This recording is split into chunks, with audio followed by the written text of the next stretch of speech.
इस एपिसोड की शुरुआत में हम मार्था को देखते हैं जो मर्लिन से कहती है, क्या तुम एलिस की मदद कर सकते हो? वो हमें बचाने के लिए गॉब्लिन किंग से अकेले ही लड़ रही है। मुझे डर है कि कहीं वो गॉब्लिन किंग एलिस को मार ना दे। मार्था की बात सुनने के बाद मर्लिन मन ही मन सोचता है, मैं उसे क्यों बचाऊं? तभी उसे याद आता है कि अगर वो एलिस को नहीं बचाता है तो वो कभी भी एडवेंचरर नहीं बन पाएगा। फिर मार्था कहती है, अगर तुम एलिस की मदद करते हो तो मैं तुम्हें 3 गुना ज़्यादा सैलरी दूंगी। 3 गुना ज़्यादा सैलरी के बाद सुनने के बाद मर्लिन मार्था से कहता है, तुम्हें क्या मैं पैसों के पीछे भागने वाला लगता हूँ? वैसे भी एलिस को बचाने में मेरा कोई घाटा नहीं होगा। मर्लिन को अपनी बात मानते देख मार्था बहुत खुश हो जाती है। जब मर्लिन एलिस को बचाने के लिए जा रहा होता है तब मार्था मर्लिन से कहती है, अपना ध्यान रखना। तभी हेनरी मर्लिन से कहता है, वापस आकर मुझे क्विक ड्रॉ टेक्निक जरूर सिखाना। फिर मर्लिन गॉब्लिन पैलेस के अंदर जाते हुए कहता है, मैं अलीसा को अभी लेकर आता हूँ। वहीं दूसरी तरफ हम गॉब्लिन पैलेस के अंदर का सीन देखते हैं जहां गॉब्लिन किंग एलिस को अपने हाथों में पकड़कर बहुत जोर से दबा रहा होता है, जिस वजह से एलिस को बहुत तेज दर्द हो रहा होता है। एलिस को देखते हुए गॉब्लिन किंग एलिस से कहता है, तुम्हारा ये सुंदर चेहरा देखकर मेरा तुम में और भी इंटरेस्ट बढ़ रहा है। तभी एक बड़ा बर्फ का नुकीला पत्थर गॉब्लिन किंग के हाथ में घुस जाता है। जब गॉब्लिन किंग ऊपर की तरफ देखता है तो वो बहुत शॉक हो जाता है। वो शौक में ही एलिस से कहता है, ये तुमने कब किया? गॉब्लिन किंग के सवाल का एलिस कोई जवाब नहीं देती, बस वो बोलती है, डिवाइन आइस पनिशमेंट। एलिस के इतना कहते ही छत से सभी बर्फ के नोकीले पत्थर गॉब्लिन किंग के ऊपर कर गिरने लगते हैं। वो सारे पत्थर गॉब्लिन किंग के शरीर में घुस जाते हैं, जिस वजह से उसे बहुत तेज दर्द होता है। तभी गॉब्लिन किंग गुस्से में चिल्लाते हुए एलिस से कहता है, तुम्हारी हिम्मत कैसे हुई मुझे चोट पहुंचाने की? इस पर एलिस गॉब्लिन किंग से कहती है, अब समय आ गया है कि मैं तुम्हें द ग्रेट स्नो माउंटेन के आर्ट का पावर दिखाऊं। इतना कहते ही एलिस गॉब्लिन किंग के शरीर के हर हिस्से पर अपनी तलवार से अटैक करने लगती है, जिस वजह से गॉब्लिन किंग के शरीर के हर हिस्से से किसी फुहारे की तरह खून निकलने लगता है। इसके बाद एलिस फाइनल अटैक के लिए तैयार हो जाती है। एलिस अपने आइस मैजिक को अपने तलवार में इकट्ठा करने लगती है, जिस वजह से उसकी तलवार बर्फ की बन जाती है। एलिस अपनी पूरी ताकत लगाकर गॉब्लिन किंग के सीने पर अटैक करती है। एलिस के अटैक की वजह से गॉब्लिन किंग के सीने में बहुत बड़ा छेद हो जाता है। उस छेद की वजह से वो गॉब्लिन नीचे गिर जाता है। गॉब्लिन किंग के शरीर में कोई भी हरकत नहीं हो रही थी। गॉब्लिन किंग को मरा हुआ जानकर एलिस वहां से जाने लगती है। तभी उसे उसके पीछे बहुत पावर महसूस होती है। जैसे ही एलिस पीछे मुड़कर देखती है, उसे दिखाई देता है कि गॉब्लिन किंग के सीने का जो छेद होता है वो अपने आप ही हील हो रहा होता है और साथ ही उसके शरीर से बहुत खतरनाक मैजिक निकल रहा होता है। ये देखकर एलिस कहती है, इसके हार्ट का घाव अपने आप कैसे हील हो रहा है? तभी गॉब्लिन किंग को होश आ जाता है। एलिस गॉब्लिन किंग को जिंदा देखकर डर के मारे उसका चेहरा काला पड़ जाता है। एलिस को समझ में नहीं आ रहा होता है कि ये जिंदा कैसे हो गया। एलिस शौक में ही कहती है, हार्ट के खत्म हो जाने के बाद सेटर रैंक के एक्सपर्ट भी नहीं बच पाते तो ये कैसे बच गया? एलिस का डरा हुआ चेहरा देखकर गॉब्लिन किंग हंसते हुए एलिस से कहता है, तुमने सारे काम सही किए, बस तुम एक बात भूल गए कि गॉब्लिन्स का हार्ट लेफ्ट साइड में नहीं बल्कि राइट साइड में होता है। तुम्हें पता है ना कि ज्ञान किसी का भी भविष्य बदलने की ताकत रखता है। तुम्हारे कम ज्ञान की वजह से मैं बच गया। तुम ये सोचना भी मत कि मैं तुम्हारे ऊपर रहम दिखाऊंगा। इतना कहते ही गॉब्लिन किंग अपने हथियार से एलिस पर अटैक कर देता है। गॉब्लिन किंग को अटैक करते देख एलिस आइस मैजिक का यूज़ करके एक आइस की शील्ड बना लेती है। आइस की शील्ड को देखने के बाद गॉब्लिन किंग एलिस से कहता है, तुम्हारा ये कमज़ोर शील्ड मेरे एक अटैक को भी झेल नहीं पाएगा। उस अटैक में इतनी ताकत होती है कि एलिस गॉब्लिन पैलेस के पिलर्स को तोड़ते हुए जाकर दीवार से टकरा जाती है। दीवार से इतनी जोर से टकराने की वजह से एलिस खून की उल्टी करने लगती है। वो बहुत बुरी तरह से घायल होती है। गॉब्लिन किंग एलिस के पास जाता है और उसका सर पकड़कर उसे उठा लेता है। एलिस को सर से उठाने के बाद गॉब्लिन किंग एलिस से कहता है, अब तुम हमेशा मेरी कैद में मेरी गुलाम बनकर रहोगी। गॉब्लिन किंग अपनी जीत पर खुश हो ही रहा होता है कि तभी उसे उसके पीछे कोई महसूस होता है। जब वो पीछे मुड़कर देखता है तो उसे उसके पीछे कोई भी दिखाई नहीं देता।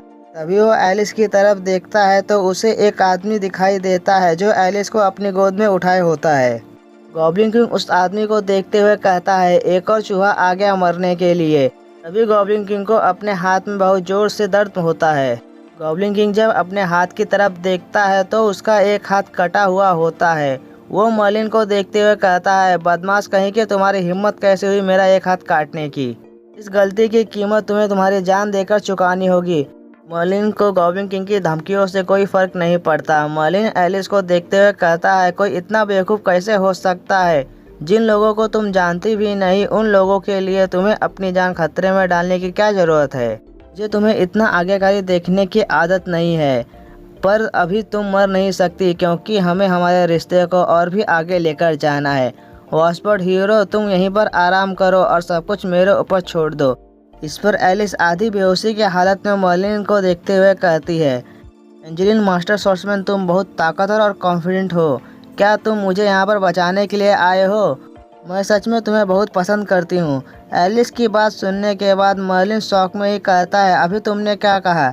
इससे पहले कि मर्लिन कुछ और बोल पाता तभी गॉब्लिन किंग मर्लिन से कहता है, अगर तुम तैयार हो तो खेल शुरू करें। तभी गॉब्लिन किंग मर्लिन को देखते हुए कहता है, इससे पहले कि मैं कुछ भी रिएक्ट कर पाता तुम मेरा हाथ काटने में कामयाब हो गए। तुम बहुत ताकतवर हो। इतना कहते ही गॉब्लिन किंग अपने हाथ को ठीक कर लेता है। अपने हाथ को हील करने के बाद गॉब्लिन किंग मर्लिन से कहता है, ब्रेकलेस रोड में मैं किसी भी चोट को तुरंत रिकवर कर सकता हूँ। अगर तुम मुझसे इस मोड में लड़ते हो तो तुम जल्द ही मारे जाओगे। गॉब्लिन किंग की बात सुनने के बाद मर्लिन हंसते हुए गॉब्लिन किंग से कहता है, मैं किसी को भी एक ही बार में मार सकता हूँ, बस ये इस बात पे निर्भर करता है कि मैं उस इंसान से क्या चाहता हूँ। तभी गॉब्लिन किंग हंसते हुए मर्लिन पर अपने हथियार से अटैक कर देता है। मर्लिन गॉब्लिन किंग के अटैक को देखकर बिल्कुल भी नहीं घबराता है, ना ही उस अटैक को डॉज करने की कोशिश करता है। मर्लिन गॉब्लिन किंग के अटैक को अपने एक ही हाथ से रोक लेता है। अपने अटैक को विफल होता देखकर गॉब्लिन किंग मर्लिन से पूछता है, सर आप एक आम आदमी तो बिल्कुल भी नहीं लगते, क्या मैं आपका नाम जान सकता हूँ? गॉब्लिन किंग की बात सुनने के बाद मर्लिन गॉब्लिन किंग से कहता है, अभी जो तुम्हारा करंट लेवल है उस वजह से तुम्हारे पास कोई भी हक नहीं है कि तुम मेरा नाम जान पाओ। इस पर गॉब्लिन किंग मर्लिन से कहता है, अच्छा तो पहले मैं अपना इंट्रोडक्शन देता हूँ। मैं 13 गॉब्लिन एम्परर में से एक हूँ और मैं पूरी गॉब्लिन जाति में सबसे टैलेंटेड गॉब्लिन हूँ। अगर आप चाहते हैं तो मैं आपको यहाँ का प्राइम मिनिस्टर बना देता हूँ। मेरे बाद आपका ही यहाँ पर राज चलेगा। गॉब्लिन किंग की बात सुनने के बाद मर्लिन हंसते हुए गॉब्लिन किंग से कहता है, तुम चाहते हो कि मैं तुम्हें ज्वाइन कर लूँ? कितनी फ़नी बात है। अच्छा एक बात बताओ कि ये सब कहने के लिए तुम इतनी हिम्मत लाते कहाँ से हो? इस पूरी दुनिया में ऐसा कोई भी नहीं है जो मेरे ऊपर काबू कर सके। अगर गॉडेस ऑफ लाइट भी मेरे सामने आकर खड़ी हो जाती हैं तो वो भी मेरी ग्लोरी के आगे टिक नहीं पाएंगी। अगर मैं तुम जैसे लो लेवल के क्रीचर को अपने साथ रखता हूँ तो ये ऐसा होगा कि मैं खुद ही अपनी बेइज्जती कर रहा हूँ। अपनी बेइज्जती सुनने के बाद गॉब्लिन किंग को बहुत गुस्सा आता है और गुस्से में ही एक बहुत बड़ी छलांग लगाकर चिल्लाते हुए मर्लिन पर अटैक कर देता है। मर्लिन गॉब्लिन किंग को देखते हुए कहता है, ये भले ही किसी सुअर की तरह मोटा गोल मटोल हो, रेउड अच्छा लेता है। मर्लिन की बात सुनने के बाद गॉब्लिन किंग मर्लिन से कहता है, समय आ गया है कि मैं तुम्हें मेरा अपमान करने के लिए नर्क में भेज दूं। ना कहते ही गॉब्लिन किंग के हथियार में लाइटनिंग इकट्ठा होने लगती है। तभी गॉब्लिन किंग अपनी पूरी ताकत लगाकर मर्लिन पर अटैक कर देता है। उस अटैक की वजह से वहाँ सब कुछ तहस नहस हो जाता है। फिर गॉब्लिन किंग हंसते हुए कहता है, इस अटैक से तो हाई रैंक पर्सन भी नहीं बच पाया। तभी वहाँ पर मर्लिन आ जाता है और गॉब्लिन किंग से कहता है, क्या यह तुम्हारा सबसे स्ट्रांग मूव था? तो चलो अटैक करने की अब मेरी बारी है। इतना कहते ही मर्लिन अपनी तलवार को निकालता है और गॉब्लिन किंग को बीच में से काट देता है।